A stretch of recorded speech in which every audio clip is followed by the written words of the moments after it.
en los últimos días hemos visto cómo hay una lucha entre si el Antiguo Testamento es real o no real. En esta entrega de la clase hermenéutica, quiero yo enfatizar que hay un error de interpretación. ¿Cómo interpretamos el Antiguo Testamento? Hay muchos géneros en el Antiguo Testamento y por lo tanto tenemos que irlos estudiando uno por uno. Me llama la atención de que más de algún experto ha dicho que estos supuestos apologistas que están defendiendo la Biblia están también mal interpretando o mal usando los géneros literarios. Entonces, quisiera que entráramos a esto, a la narración bíblica. Esta es la primera parte. La narración del Antiguo Testamento. Esto es lo que quiero que nosotros hagamos. Yo creo que aquí aquí ¿cómo se llama? Vamos a ver aquí. Una vez más, ahí está. Es aquí donde lo tengo que hacer. Aquí. Oh, qué bueno, qué bueno, qué bueno. Ok,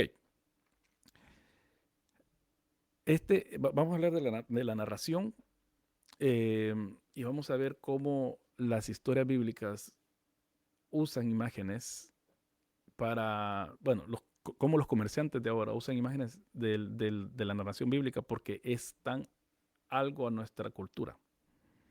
Y vamos a ver una cosa que casi nadie lo va a ver, o quizás no lo van a entender. Quise buscar otra cosa, pero no encontré, y eso es lo que también el libro da también. Ok, entonces, el poder cultural de una gran historia.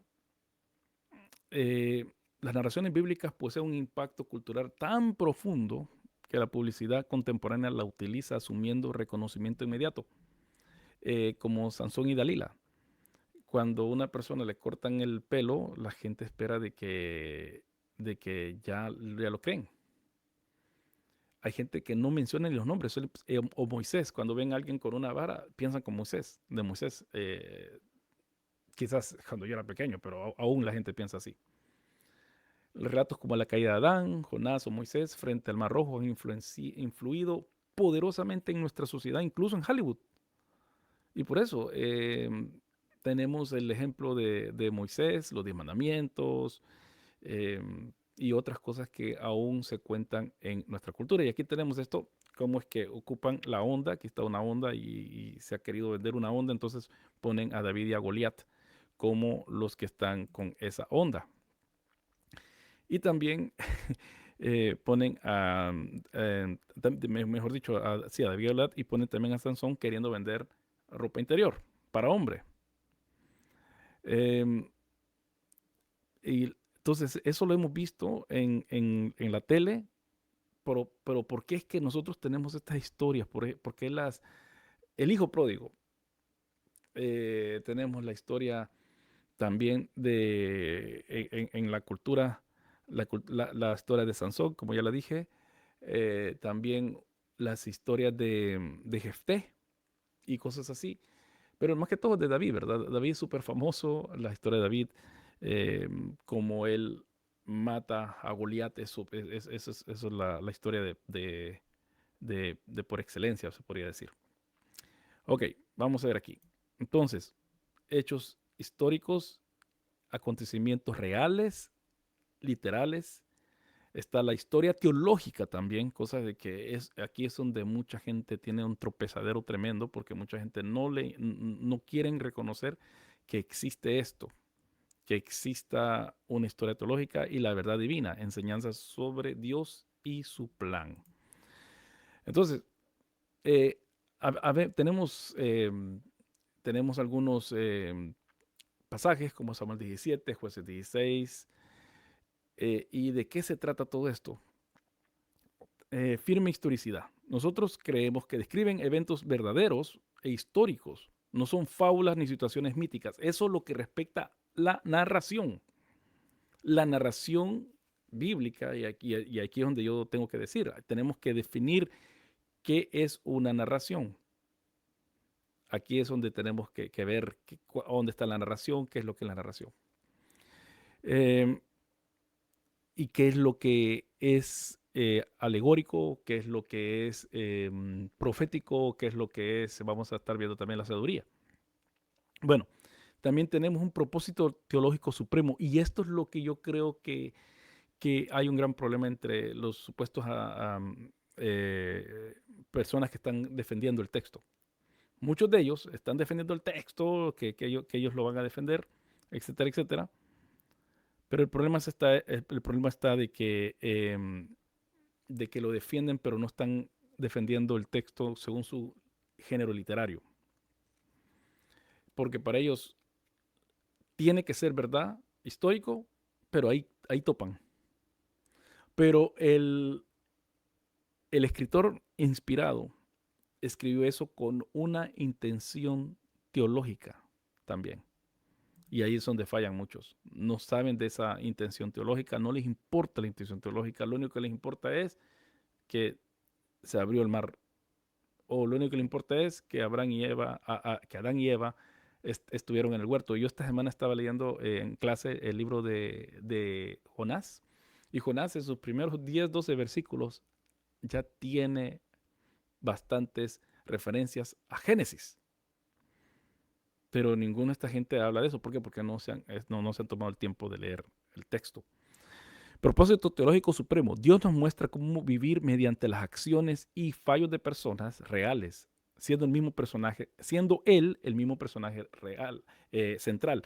Y aquí está un problema también de que en los últimos años muchos del ala reformadas han enfatizado de que nosotros no tenemos que hablar del texto de una forma como que podamos seguir a las personas de que estamos viendo en el texto. El problema es de que, de que en Hebreos 11 nos da una lista de personas que vale la pena imitar, al menos en su fe, cómo ellos se comportaron. Pero ha habido esta tendencia en los últimos años, en Latinoamérica más que todo, que ha llegado la ala neoreformada, porque no son reformados tampoco, son bautistas, muchos de ellos, como yo, pero que ellos dicen que son los verdaderos reformados, en fin. Entonces, lo que quiero enfatizar es de que ellos dicen que no, que nosotros solo tenemos que tener eh, una, una vista cristocéntrica, que es cierto, pero da la casualidad de que Hebreos 11 dice que también podemos aprender. Y también en Hebreos dice que también recordemos de nuestros pastores, etcétera, etcétera, etcétera. Bueno, entonces, las narraciones constituyen casi la mitad del Antiguo Testamento. Génesis, Éxodo, Josué, Jueces, Reyes, etcétera, todo eso. ¿Cómo se revela el significado? A diferencia de las epístolas que nos dicen las cosas directamente, las narraciones nos muestran cómo vivir a través de las acciones de sus personajes. Ahí está la cosa, de que mucha gente me acuerdo que Matt Chandler decía, un predicador estadounidense, ustedes no son David. Sí, pero David está puesto en Hebreos 11. Historicidad y teología. Para algunos, narración o relato implica ficción o cuestiona la historicidad, que esto es falso. Creemos que estos relatos describen acontecimientos verdaderos e históricos. Y aquí viene lo importante. Sin embargo, su propósito principal no es darnos un registro académico del pasado, sino enseñarnos teología. Y esto, según de Crónicas, es especialmente de este tema. Dios usa la historia para darnos historia teológica, y esto es lo que muchos tratan de separar, digamos, Antonio Piñero, gente que se conoce eh, la, en la academia, que dice esto una y otra vez, que ellos están haciendo una diferencia entre la historia y la teología, pero la intención original del que escribió el texto que tenemos no fue para simplemente guardar un documento histórico, sino que también tenía en mente, por lo visto, porque eso es lo que ellos quieren separar, ellos mismos si lo quieren separar, están reconociendo que está este componente en la narración, un componente teológico. Y ahí está el problema que tienen estas personas. Bueno, a la número 3, aquí parece que es aquí. Eh, Pros y contra de la narración bíblica. Veamos primero la diapositiva, después vamos a hablar. Fascinantes, los pros de esto es fascinante para todas las edades. Esto los pros de estas historias. Nos atraen magnéticamente a la acción. O sea, sí, pues claro, yo quiero ser como David, ¿verdad? Todos quieren danzar como David o quieren echar abajo a las cosas de David. Retratan la vida real y generan identificación. Eh, Alguien se puede identificar con Jefté, alguien se puede identificar como Abraham, aquellos que hemos venido de aquí hasta allá en Australia, en un país tan lejos, podemos ver que también somos peregrinos, ¿verdad? Muestran la totalidad de un personaje. A veces sí, a veces nos muestra todo lo que un personaje vive. Abordan ambigüedades complejas. Vemos, y esto lo vamos a hablar, más adelante, de cómo ciertas personas son malas, pero hacen cosas buenas, y hay gente buena que hace cosas malas. Dios es un personaje activo en la historia, siempre está, la Biblia, está hablando de Dios, así que Dios es parte de toda esta historia, no lo podemos quitar, porque la intención de escribir la Biblia para los escritores es que Dios tiene que ver algo con lo que está escribiendo. Pero hay contras también. El significado puede ser ambiguo. Si ustedes a veces leemos en hebreo o lo que dice el versículo segunda de Samuel 15:3, ustedes pueden ver ese video aquí en el canal, que yo hablo acerca de cómo se lee a veces ambiguamente la Biblia. Y después se encuentran Dios en su providencia, hace que encuentren otro manuscrito y ahí se entiende más. Riesgo de perder de vista la teología. Y este es el problema que tienen muchos de esta cosa de la inerrancia. Todos, que ellos quieren, este texto es así como dice. Ah, ok, está bueno. Pero, ¿y el mensaje teológico? Y muchos de ellos se quedan, ¿qué? ¿Qué estás hablando? Ellos son lo único que importa es que si existió X personaje o pasó cierta cosa. Ajá, pero ¿qué Dios está tratando de enseñarnos a través de eso? Quedan nulos. Pero si alguien pone, bueno, esto pudo haber pasado o no pasado, eso es liberal. Pero si uno les pregunta la intención teológica que Dios tenía o que el autor tenía, no sé. Bueno, entonces también son liberal. Bueno, ese es mi punto de vista. Asumir que es solo historia. Ese es un problema. Ese es un problema de muchos. Porque es que Josué, vamos a ver, porque es que Acán, el relato de Acán, por qué es que nos dice eso y el contraste que hace entre Acán y Rahab. Tenemos que leer el texto para entender esas cosas. Y una tendencia dañina a alegorizar en exceso. Eso pasa siempre, eso de la alegorización es bien tremendo. Bueno, y también aquí el libro de Enoch, como ustedes pueden ver, todo esto no entra, el libro de Enoch es pseudopígrafa, así que no entra dentro del canon, y por lo tanto, bueno, el canon occidental al menos, y por lo tanto no, se pueden aplicar ciertas cosas a esto, pero también hay reglas para interpretar la pseudopígrafa. Pero esas reglas no las vamos a ver nosotros en este curso porque nosotros no estamos estudiando el libro de Enoch, ¿verdad? Así que ahí está una respuesta de lo que estamos haciendo. Bueno, eh, ¿por qué escogió Dios este género? Aquí presentamos un gráfico evaluando su uso. Bueno, ya los principios teológicos extraídos. Dios escogió este medio porque conecta con la totalidad de la persona. Emociones, intelecto, memoria. Está mostrando la realidad de vivir fielmente o no ante un Dios santo. Y tiene las ventajas, lo voy a volver a decir con un poco más de detalle. Los pros de la narración y también las desventajas de la narración. Son interesantes para niños y adultos, es cierto. En el Antiguo Testamento, aquí no le, me acuerdo que mi esposa, ella enseñaba acerca de Moisés y los niños les gustaba acerca de Moisés. O David, ¿quién no le gusta tener una onda y tirársela a la gente? El significado puede ser sutil, ambiguo o pasar desapercibido. Por ejemplo, el de Jefté, de vuelta vuelvo a Jefté, cómo es que él ganó la batalla. Nos atraen a la acción de relato. La acción de relato nos atrae. El lector puede embelezarse con la historia y perder el significado. ¿Cuál es el significado de mandar a las esposas primero cuando Isaac iba a juntarse con su hermano Esaú? Y fíjense, una de las cosas cuando yo estaba muchacho me fijé en eso, ni el pastor se había fijado en eso. Bueno, ya había leído otros libros que me estaban enseñando a leer el texto cuando tenía 17 años. Yo me fijé que Jacob, mejor dicho, no, y dije Isaac, Jacob puso a, su, a las concubinas primero, después a Lea y por último puso a Raquel, la que él más quería. Y esas son cosas que uno tiene que aprender. ¿Por qué es que está haciendo esto este hombre? Él prefería quizás que murieran los hijos porque eso es lo que él pensaba que iba a pasar, los hijos y las mujeres que menos amaba, pero él siempre guardaba a, a, a, a la que más amaba con él y a su hijo. Describen la vida real, es fácil identificarse con ellas. Se asume erróneamente que es solo historia y no teología, y una vez más estoy hablando acerca de los inerrantistas, ¿va?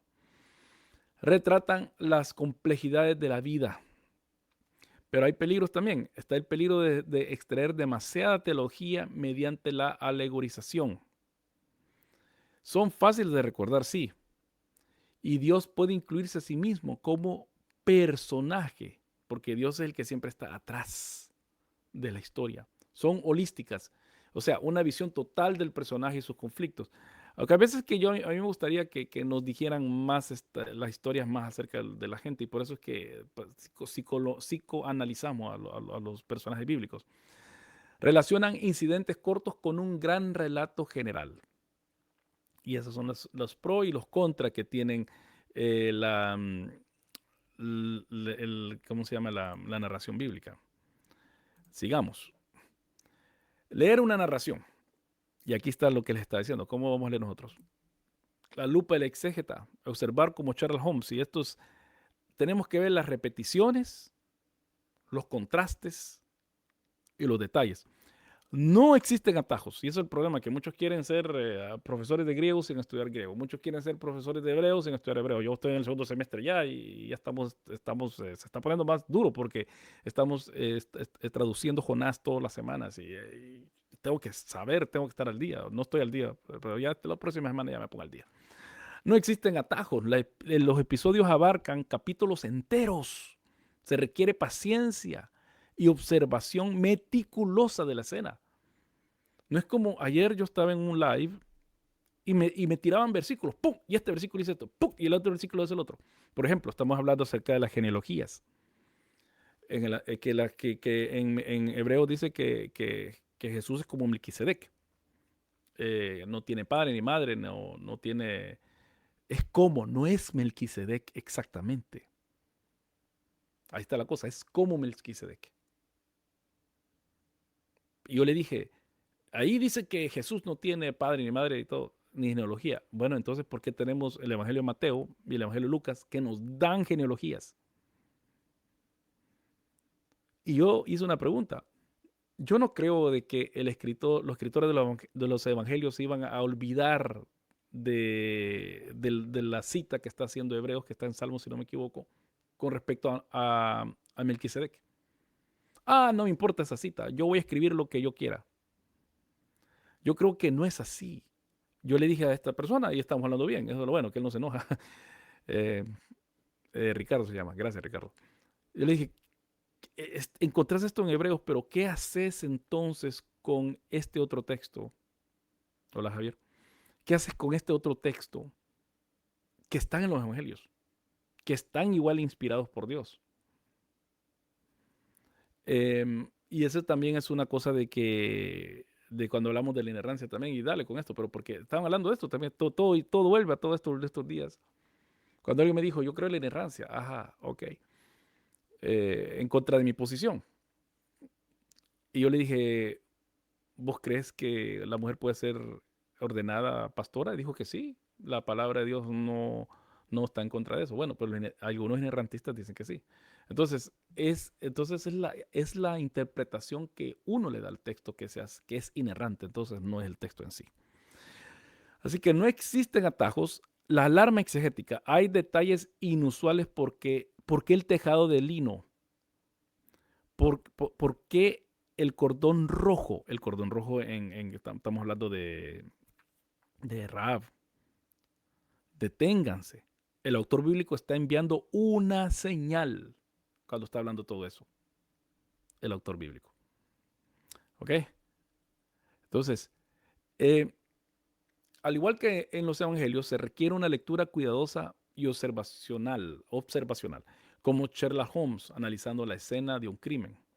Los episodios del Antiguo Testamento son más largos que que los del Nuevo y utilizan recursos sofisticados. Debemos buscar repeticiones, conexiones y detalles. Y ahorita estoy viendo el libro que es así de grueso, que se llama El, el, el, el uso del Antiguo Testamento,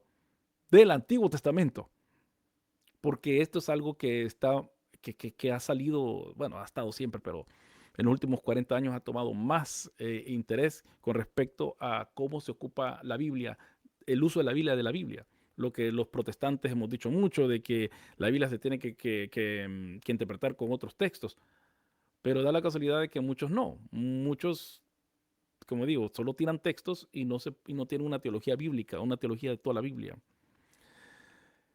Si vemos muchos detalles aparentemente sobrantes, nuestra alarma exegética debe de sonar. Voy a ver si hay algo aquí. Aquí está, aquí está, aquí está. Aquí vamos a ver esto de Josué en Josué 2 vemos a Rahab. Y vamos a ver esta cosa.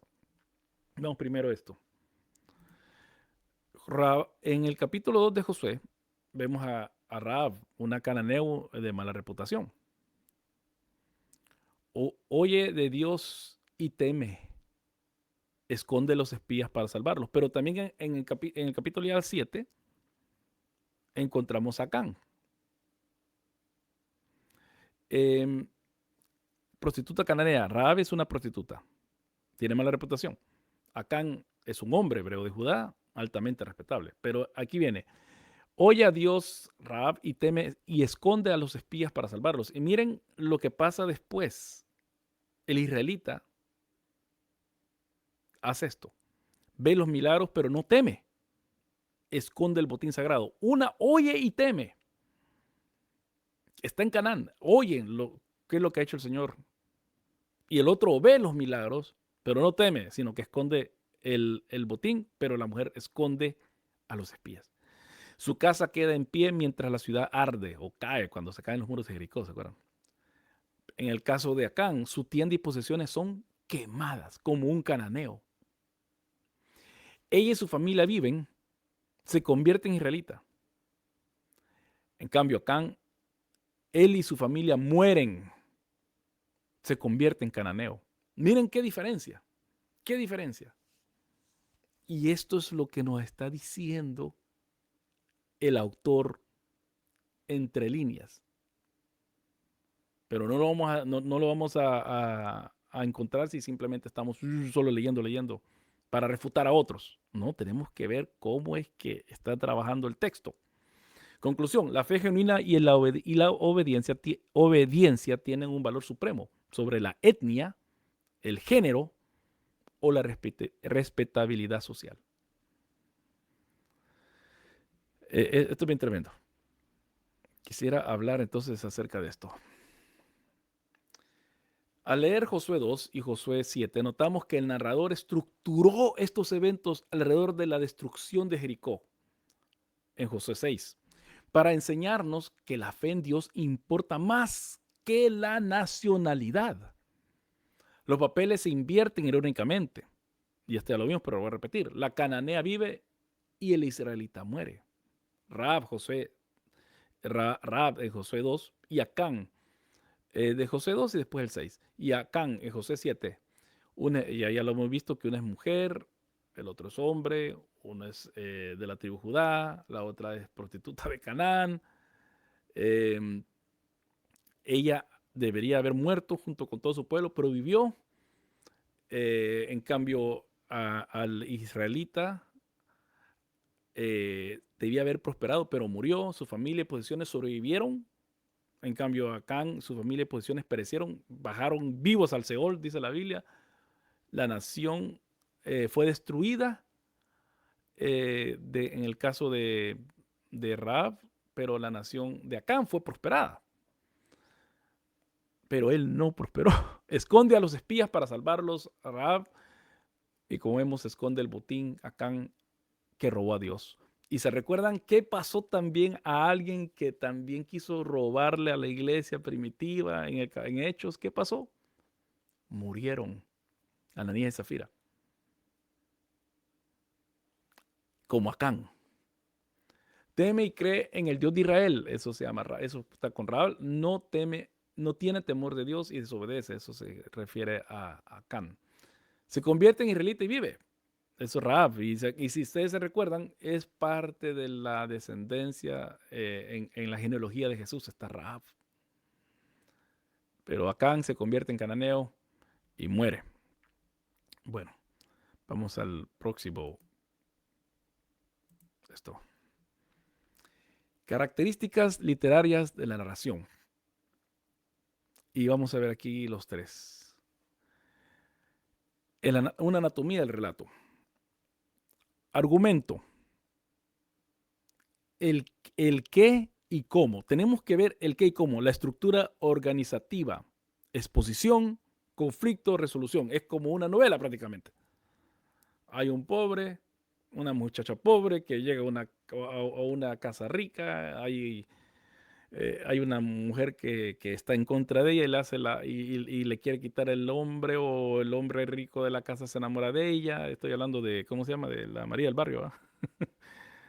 eh, y por último, hay un gran drama, drama y drama y drama, hasta que hay una resolución. Y la resolución es que en este caso la mala se muere, o no me acuerdo si se murió de verdad, porque se murió una vez y no se murió.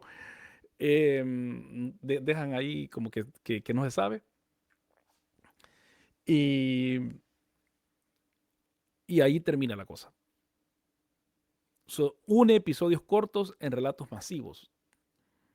El relato masivo tenemos el Éxodo, y tenemos también el relato de que sale de Génesis vemos cómo Israel se compone de personas, los descendientes de Abraham, hasta que vemos que entran a la tierra prometida, hasta Josué. Por eso algunos dicen que Josué es el sextateuco, porque Josué termina con esa historia de cómo entran ellos a Canaán, a la tierra prometida. 2, escenario, el, cuándo y dónde. Así que ya, qué y cómo, qué pasó, cómo pasó. Ahora, cuándo pasó y dónde pasó. No es mitológico. Son geografías reales con implicaciones teológicas crudas. Hay veces que nosotros tenemos que ver qué es lo que pasa, y una cosa a favor del cristianismo es de que se recuerdan que años atrás decían que ni David había existido, y encontraron cosas en el norte de Israel y también en Egipto. Estos videos yo los he hecho también aquí en este canal de Luis Jovel, Teología en Coinonía. He hecho el video donde se puede apreciar de que sí había, de que hay, mejor dicho, datos de que David existió. Y si se negó por mucho tiempo, la alta crítica negaba todo eso, que era una composición literaria, se van haciendo cada vez cosas que se van encontrando. A mí lo que me impacta es de que muchos quieren usar la arqueología contra la Biblia, y por último la arqueología le termina dando la razón a la Biblia. Y otro ejemplo que quiero dar es la piscina de Siloé. Ahorita no me acuerdo cómo se dice, donde el ángel bajaba, dice Juan, y mucha gente pensaba que eso era una creación teológica que Juan inventó, porque no habían encontrado nunca el Siloé. No es la piscina, ese es otro nombre que tiene. Y encontraron a Siloé, encontraron ese lugar donde estaba el agua. Entonces, yo no creo que tenemos que amedrentarnos cuando la gente dice, la arqueología no ha probado tu fe. Bueno, hasta el momento no lo ha probado, pero si lo ha probado anteriormente, muy probable que lo va. Es probable, es plausible que siga probando la verdad bíblica, ¿verdad? Usando el lenguaje que ellos usan y que es el lenguaje correcto. Bueno, entonces, ¿dónde y cuándo y dónde? pero tenemos que que entender las implicaciones teológicas crudas. 3, personajes. El quién. Verdaderos, realistas y moralmente complejos. El narrador suele ocultar sus pensamientos, sí, íntimos para forzar la deducción. Nosotros tenemos que deducir muchas cosas. Eso es lo que pasa con estas cosas. Entonces, voy a volver a decirlo con un poco más de detalle. La exposición tiene 3 fases. Bueno, primero el argumento, el plot, que se dice en inglés, responde a qué y cómo. Es la estructura organizativa. Tiene 3 fases. Exposición, el escenario básico, conflicto interno o externo, muchas veces entre Dios y su pueblo, como lo vemos en Jueces, muchas veces entre Dios y otras entidades, y hay una resolución. ¿Cómo es? Manda a un juez en el libro de los jueces. Todo relato corto está sujeto a un argumento mayor. Por ejemplo, la promesa de Abraham. Ahora, el escenario, el setting, responde a cuándo y dónde. Los lugares como Egipto en el desierto y los tiempos, la época de los jueces, son vitales. Hay un ejemplo. Abandonar la tierra prometida a menudo representa falta de fe. Y esto lo vemos en Génesis 12:25. Abraham se fue, ¿se recuerdan que llegó a Egipto y todo lo que pasó? Ahí es donde le dieron a la Agar y de ahí vienen los ismaelitas, los árabes. Y también Ruth 1:1, que no había que comer en Israel, entonces se fueron para Moab. Y eso es una forma de demostrar poca fe de parte del esposo de Noemí. Características literarias de la narración. Esto ya es la segunda parte. ¿Ok? Vamos a ver aquí el punto de vista, pero quisiera ir para atrás. No terminé esto. Personajes. Responda quién. Llevan a cabo la acción y a través de su conducta se transmite el significado. Son reales y complejos. A menudo el autor omite sus pensamientos para dejarnos con ambigüedades deliberadas, obligándonos a pensar. La Biblia no solamente es el libro de respuestas, sino que también nos llama a pensar. Un ejemplo, la respuesta de Urías a David. ¿Sabía Urías del adulterio del rey o era solo ingenuamente honesto? El autor nos deja en ascuas para que sintamos el temor y la confusión que sentía David. Y eso lo encuentran en 2 Samuel, capítulo 11, versículos 10 y 12. Porque se recuerdan que lo que les decía, el arca del pacto está, y ¿cómo se llama? Y el arca del pacto está ahí en el campo de batalla, y Joab está también. ¿Cómo yo voy a ir a estar con mi mujer? O sea, que veamos cómo es de que se recuerdan que ese pasaje comienza en los tiempos que los reyes salen a pelear, pero David no estaba peleando. David estaba arriba de la terraza de su palacio, estaba viendo y vio a la mujer, y vio a Betsabé. Pero el que estaba peleando, el que estaba en el lugar donde tenía que estar, Urías. Y Urías no iba a hacer lo que David no estaba haciendo. No iba a estar en el lugar equivocado. Entonces ya tenemos que ir viendo todo eso en el texto. Bueno, 8. Características literarias de la narración. Siguen las cosas. Ok. El punto de vista lo voy a leer aquí primero en la diapositiva o en la slide y después lo expando más. El narrador bíblico mantiene una postura engañosamente neutral, esperando que el lector discierna y emita el juicio moral. Por eso, el escritor de las narraciones bíblicas, 1 y 2 Samuel, no sabemos quién es. Dice Samuel, pero Samuel se murió y está 2 Samuel y Samuel ya no está ahí. Y a la mitad casi un poco más de la mitad de 1 Samuel se murió Samuel también. Entonces no sabemos quién lo escribió. Entonces no nos dice cuál es la intención de escribir. El único que en el libro de Jueces, por ejemplo, siempre dice, en aquellos tiempos no había rey en Israel. Cada quien hacía lo que mejor parecía a sus ojos. O sea, que había una anarquía. Entonces espera que el autor, espera que uno discierne y emita un juicio moral. Hay una comparación en contraste. Avanza el argumento perfilando diferencias abismales entre personajes. David valiente, Saúl cobarde. Manden a su campeón. Manden a su campeón. ¿Y cuál es el campeón? Saúl era el más alto de todo. Acuérdense que dice la escritura de que el más alto de todo Israel, con ese quería pelear. eh, eh, Quería pelear ¿cómo se llama? Eh, Goliat. Con ese quería pelear Goliat. Entonces, tenemos que tener cuidado con eso. ¿Ok? Em, Otra cosa es ironía, y esto es bastante, como les digo, esto es parte de lo de que es el escritor bíblico. Genera sorpresas donde el significado real es contrario al superficial, aportando profundidad y humor oscuro. Y ahorita vamos a ver entonces de qué se trata todo eso. Eh,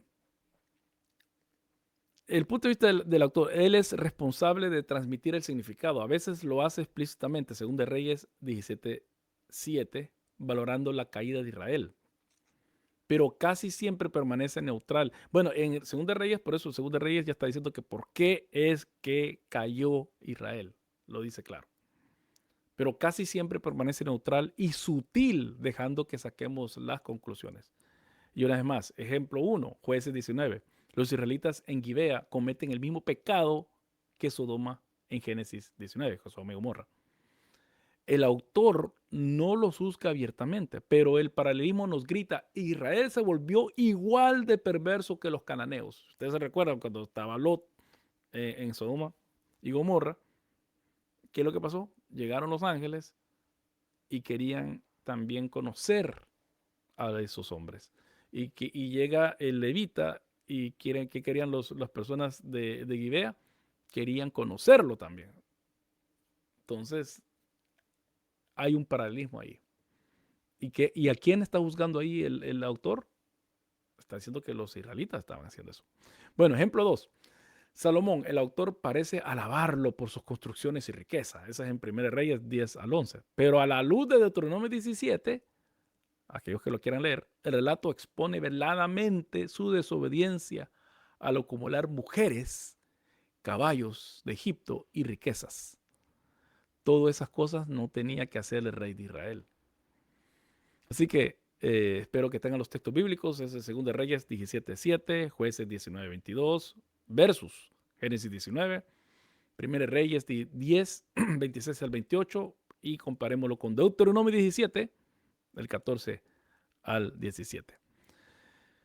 Bueno, sigamos aquí con las slides. El contexto literario, el relato general. Así que vemos, esto parece un pastel, ¿verdad? Pero no es un pastel. Argumento general del libro, relato de la vida del personaje y el episodio aislado. Tenemos que ir siempre. ¿Cuál es Jeremías de qué está hablando? Jeremías o qué está hablando Ezequiel. Los dos están ya en el exilio. Bueno, se habían llevado gente para el exilio y Jeremías se queda. Y los que quedaron en Judá se rebelaron y se lo llevaron para Egipto.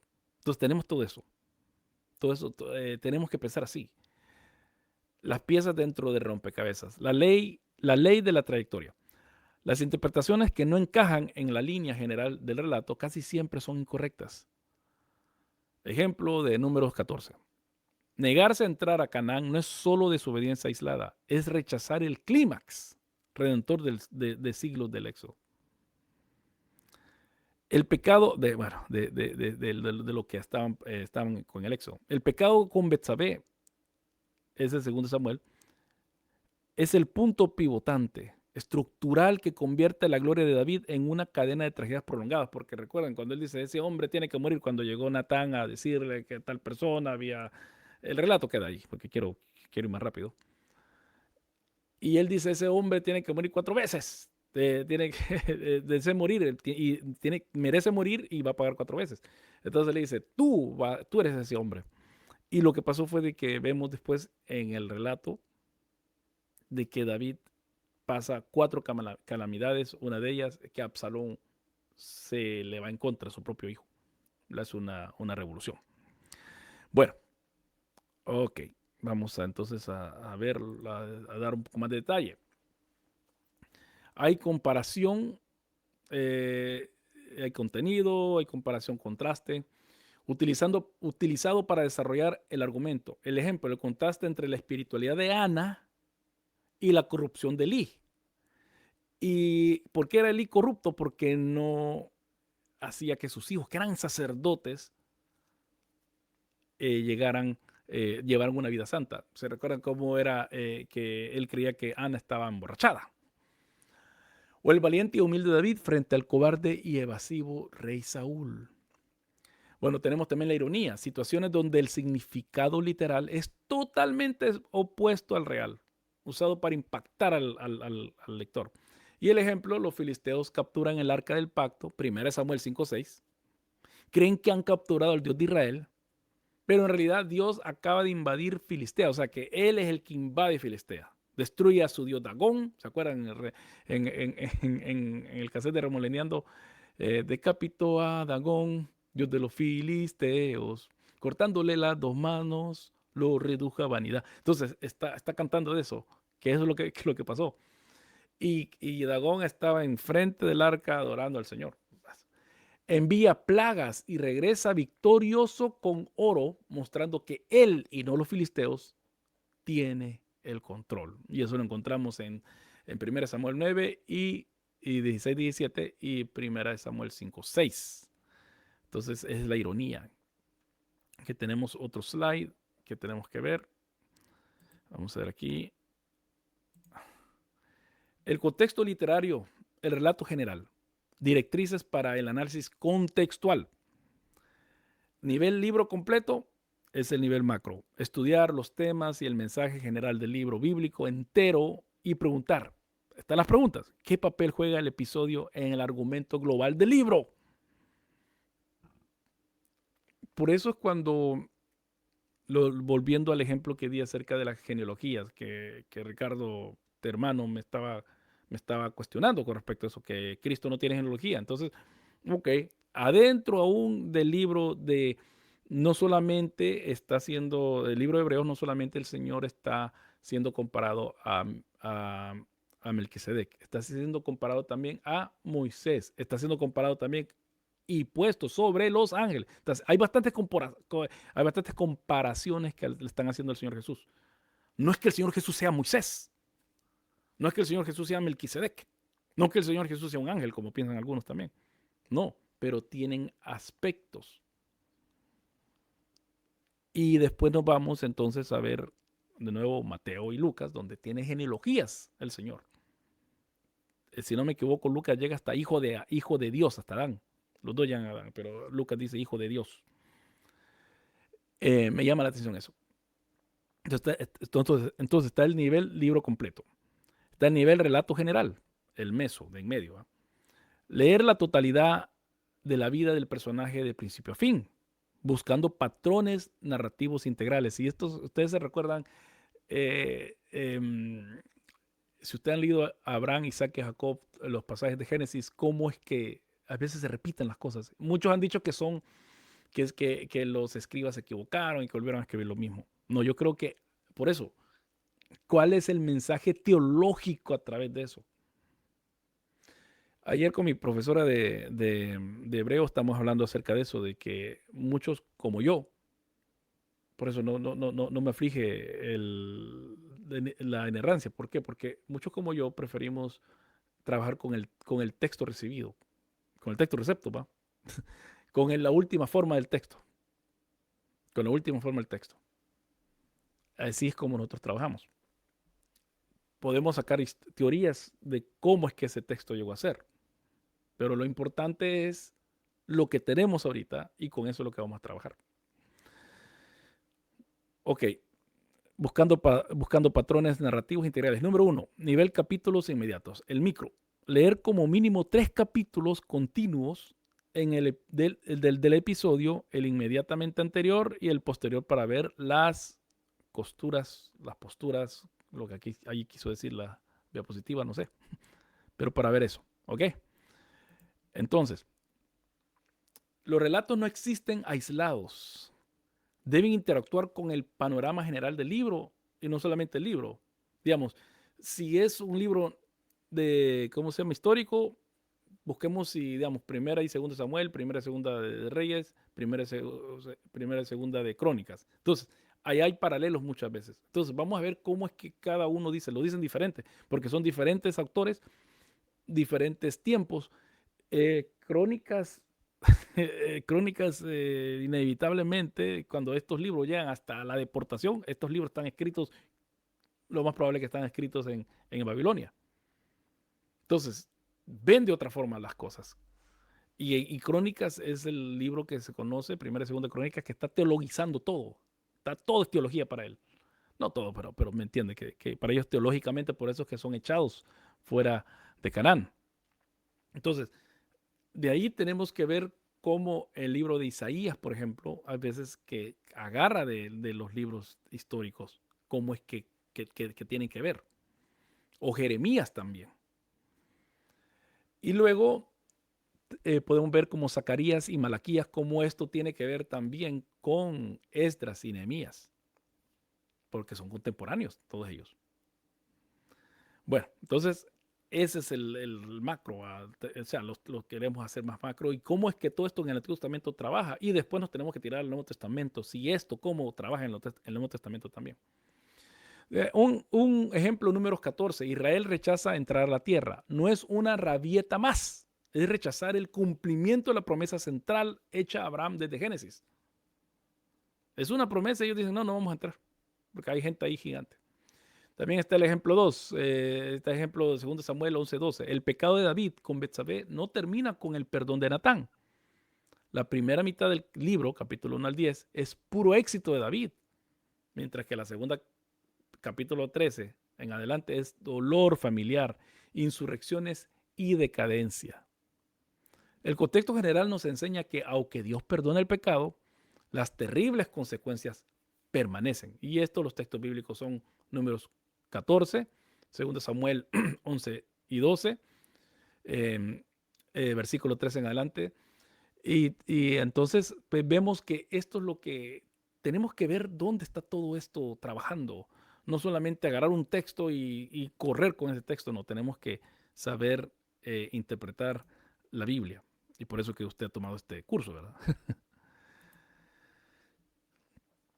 Llevan siempre los buenos un sombrero blanco. El mito de los héroes impecables. La vida real.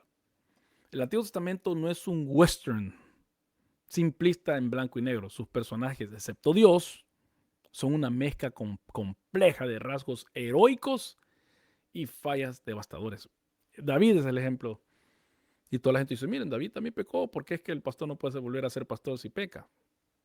Es otro pacto y eso lo vamos a ver en el próximo video, ¿ok? Así que ya se lo estoy enfatizando o se lo estoy diciendo de que no se van a perder el próximo video porque el próximo video vamos a hablar de eso.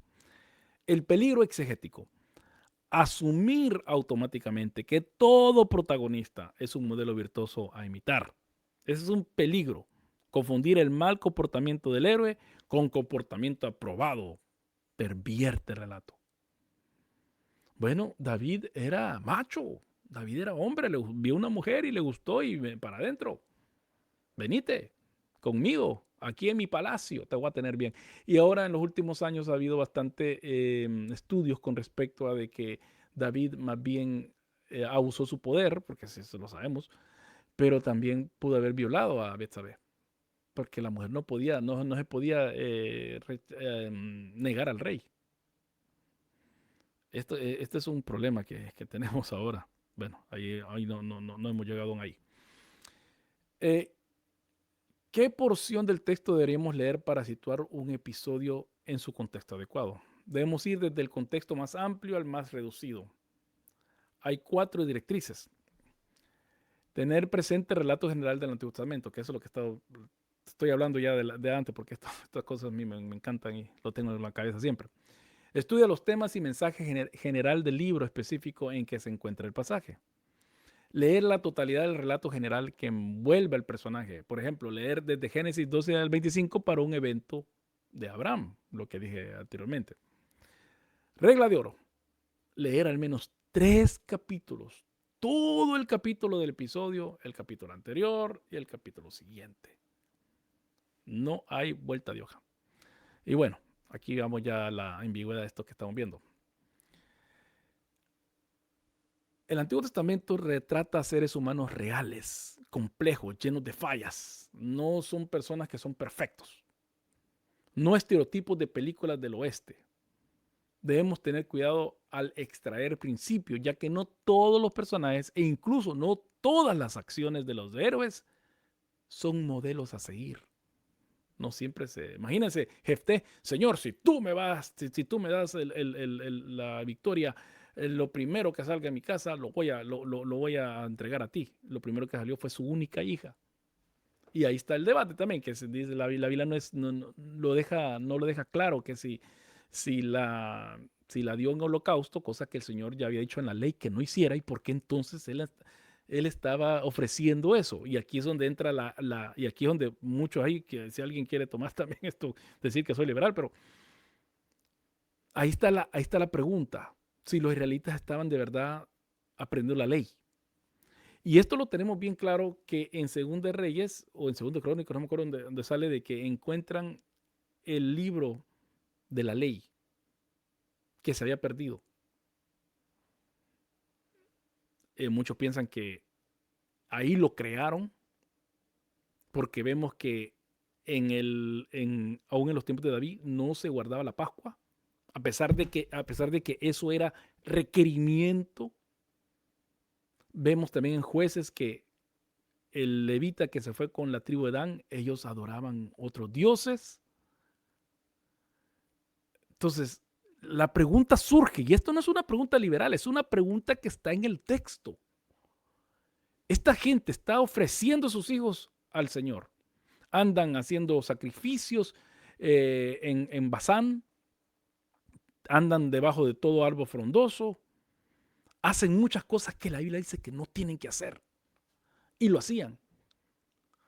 Una de dos, no había la ley escrita como ahora nosotros tenemos todos en Biblia, ¿verdad? Porque eso, o no iban al templo, o qué pasaba.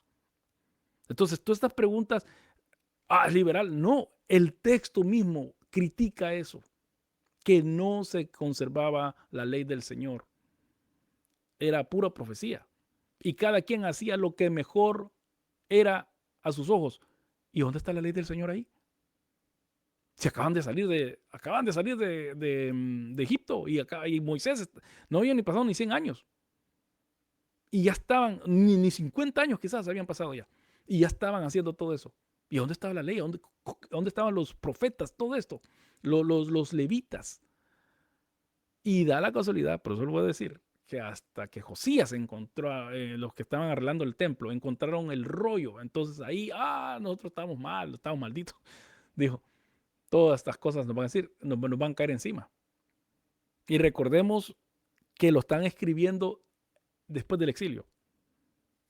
Entonces, esas son las cosas cuando la gente dice, entonces usted está hablando todo eso que es iliberal. Bueno, entonces explíquenme cómo está la cosa. Ese es el problema mucho. Por eso, ¿cuál es el mensaje teológico? Esto es más complejo de lo que mucha gente quiere, porque es historia y mucha gente no le gusta la historia. Salomón empieza bien, pero termina como un personaje trágico. Deja un legado de idolatría que arrastra a toda la nación a la ruina. Empezó bien, el Señor lo amaba, se le presentó en sueños, le dio sabiduría, pero terminó mal. Sansón, en Jueces, derrota militarmente a los filisteos gracias al espíritu, pero moral y espiritualmente está corrompido. Desperdicia su vida, viola su voto nazareo y solo busca su gratificación sexual y venganza personal. Es una imagen de potencial malogrado. Y esto es bien tremendo porque muchos quieren ver a Jesús en Sansón. Y sí, hay ciertas cosas que tiene que ver, pero Sansón no es una persona hizo muchas proezas, pero no es una persona a seguir. Y muchos piensan de que Salomón se perdió, Salomón no fue salvo, porque él terminó adorando dioses. Nunca dice el texto que se arrepintió. Texto bíblico, Jueces 13 al 16. Ahora, sigamos a la próxima. Em, bueno, aquí lo que estaba hablando yo de Sansón. Y aquí está un Moral Spectrum. Moral Spectrum, el trágico. Aquí está el Moral Spectrum, lo pueden ver de Salomón. Está el de Sansón. Sansón, el Spectrum moral es hasta abajo. Ahora, Gedeón es una cosa, porque dice, victorioso pero victorioso pero temeroso y falto de fe. Em, la derrota de los madianitas es temeroso, duda de Dios pidiendo las señales de los vellones repetidamente. Y trágicamente al final de su vida hace un efod que provoca la idolatría de Israel, llevando a su familia al desastre. Entonces, en Sansón, en Salomón y en Gedeón, ¿quién es el verdadero protagonista? En esta narración es Dios, es el personaje central. Hay que permitir que Dios sea Dios, no encerrarlo en cajas teológicas rígidas, cosa que tendemos a hacer. Cuando cambia el parecer, por ejemplo, cuando cambia de parecer tras la intercesión de Moisés en Éxodo 32, 10, 14, Dios cambia de parecer. Yo sé que hay una tendencia calvinista de que ya Dios ya sabía lo que iba a hacer y por lo tanto es que no está en sí cambiando, sino que ya está todo predestinado. Bueno, eso no lo dice el texto, eso ya lo venimos interpretando nosotros, pero el texto no dice eso. Dios cambió de parecer, como Jesús cambió de parecer también, pero eso es otra cosa ya. Y los textos bíblicos que estoy hablando son Jueces 6:8 y Éxodo 32 del 10 al 14. Bueno, entonces vamos a ir a la primera, a la antepenúltima. Conclusión, el recorrido interpretativo, paso 1 a 3, y aquellos que han estado haciendo el curso de hermenéutica ya saben estos pasos. ¿Okay? No hay nada nuevo aquí, pero hay que repasar. Rahab, marginada, cree y vive. Acán, respetable, codicia y muere. Hay roles invertidos. Paso 1, el contexto original. Paso 2, la anchura del río. No somos cananeos, no estamos bajo el pacto del Sinaí, ni ejecutamos guerras bélicas de conquista, aunque muchos creen que están haciendo eso. Como ahorita en Estados Unidos, muchos cristianos creen que el ejército de Estados Unidos es la mano de Dios o el brazo de Dios para aplastar a sus enemigos. Pero ellos no están viviendo bajo el pacto de Sinaico. Número 3, puente de principios. La salvación depende de una fe viva y activa. Aquí es donde una vez más, la salvación es solo por fe, sí, pero es una fe que se mueve, no una fe inactiva. No de etiquetas, etnias o apariencia de respetabilidad o tradiciones heredadas. La salvación depende de una fe, pero una fe viva y activa. Así que en el contexto original, Rahab cree y es salva. Acán desobedece y muere. No estamos, el número 2, no estamos bajo el pacto antiguo, como dije. Ni una guerra de aniquilación en Canaán. Y también, puente de principios, Dios ve la fe y salva a personas insólitas, ignorando el estatus externo. Dios juzga la rebelión, lo que pasó con Acán. Y el paso número 4, el Nuevo Testamento amplifica este Dios. Salva por gracia mediante la fe, escogiendo lo improbable, lo más despreciable y desechable del mundo. Eso escogió Dios, recuerda lo que dice 1 Corintios capítulo 1. Escogiendo lo improbable para avergonzar a las meras apariencias religiosas. Y ese es el paso número 4, cruzar el Nuevo Testamento. Y por último, nuestro contexto, donde nosotros vivimos. No asumas que el educado de clase media ya tiene a Dios, porque eso es lo que siempre digo en mi iglesia. En mi iglesia, donde yo voy a la iglesia, las casas de ahí valen de 1,5 millones para arriba. O Así que los hermanos que viven ahí tienen dinero. Tengo un hermano que llega en Mercedes-Benz, pero parece un tanque grandísimo. Tengo otros hermanos que llegan con buenos carros. Y me da risa de que, no me da risa, hermanos, me causa risa, me causa gracia, mejor dicho, de que ellos dependen de una persona que trabaja en un freezer para que les predique y les enseñe la Biblia. Y yo creo que ahí en nuestra iglesia por eso es muy igualitaria en ese sentido, porque alguien, pues yo he ido a las casas de los hermanos. Es tremendo. Pero en nuestra congregación se nos ha enseñado de que todos somos iguales. Todos somos iguales. No descartes al marginado asumiendo que no puede ser salvo. Y eso lo digo. Si alguien entra a mi iglesia y huele, no hay que descartarlo. Llegó un muchacho y está llegando, y ya tiene más de como 2, 3 meses de estar llegando. Él es filipino, es alto, llega manejando una Harley Davidson, una motocicleta Harley Davidson.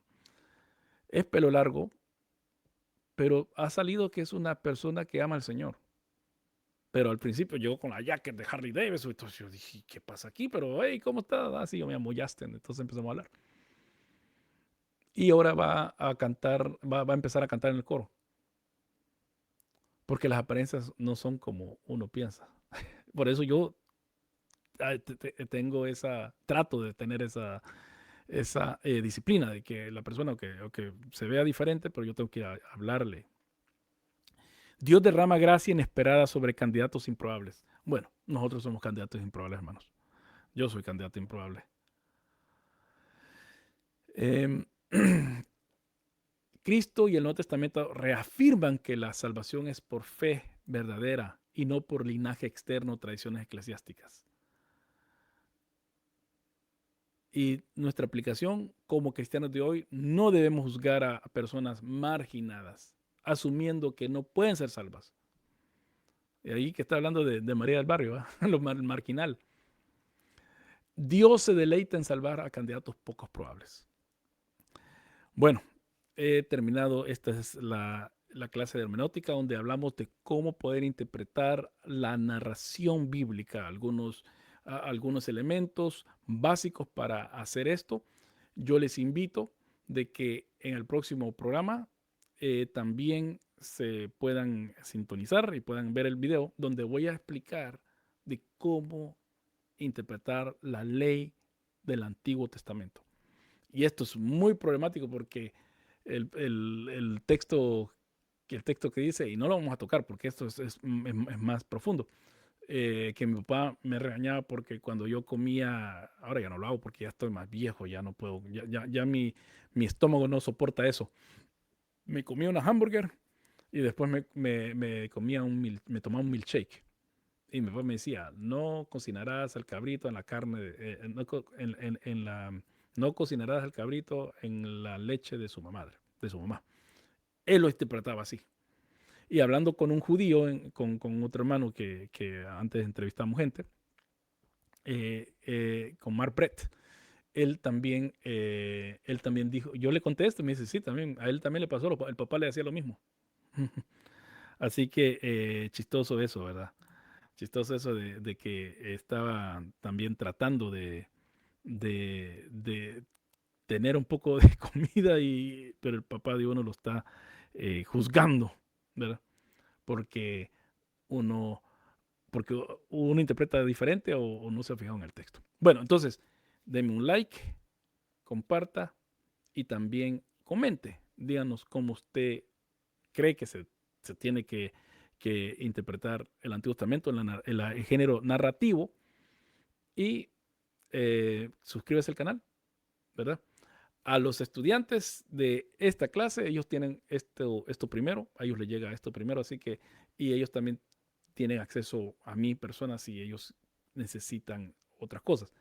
Pero el canal del video del Hijo Bel, Teología en Coronía, bueno, espero que ustedes puedan comentar en, en la caja de comentarios. Déjanos saber cómo usted interpreta el texto, la narración y, y alguna cosa que a usted le interese. Bueno, una pregunta, para eso estamos. Bueno, que Dios les bendiga y hasta la próxima.